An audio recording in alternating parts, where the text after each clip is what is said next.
Hello guys, good evening. Welcome back to another Dark Souls 3 video. We're going to keep this one short. This one is really going to be a mixed media video.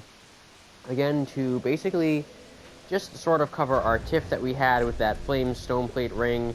We finally did pick that up, and I wanted to show how to position your character model in a way where you are able to actually knock that down onto the platform that is closest to that first bonfire, the undead settlement bonfire. We're just going to level out this for the purposes of this video right now. Flipping through the menu here, we're going to turn our music down, sound effects down, and voice down just a little bit so we can hear ourselves talk. So we picked up a few more things while we were back inside of the undead settlement area. We're not really going to be progressing anymore through that area for the purposes of this video. It's really more to just quickly show off some of the things that we picked up. That will be for another video where we progress through the lower path, or we do the boss fight. I'm not really sure which order I want to do it in first. Probably would like to do the questline stuff first, and then go for the boss fight.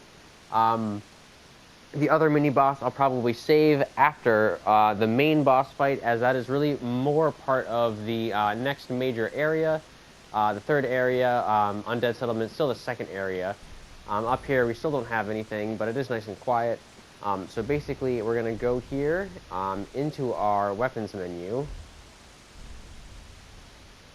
Now, we did raise our vitality a little bit. We brought our overall level up to 17 in the last video, so at this point, I think we might be able to afford...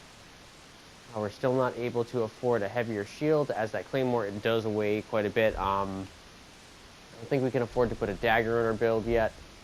We're going to have to bring our build up a little bit first before we can do that. Probably by the end of the next stream, we'll be able to do that. For right now, we're just going to take a look at some of these things that we picked up. We picked up the Deep Battle Axe a long time ago. Basically, the Battle Axe would work out pretty decently for a strength build if it were infused heavy. It's infused deep right now, which is going to do dark damage. It's kind of a quick way to get damage type that you normally only can get with an intelligence build, as any build. It's not super useful to us. The Reinforced Club is really the more useful weapon that we picked up. Has a little bit of inherent bleed damage that it does. It also has C-scaling in strength. We can infuse it heavy to push that even further. As far as our gems go, I don't think we can do that. We've only... let's see here. We've only picked up the raw and the sharp gem, which aren't really useful to us. The raw gem, perhaps a little bit useful early game. What other weapons did we pick up here? The mace, the four-pronged plow, which is not one of my personal favorites. The mace could be good, but it's still not going to have the damage output that the claymore has.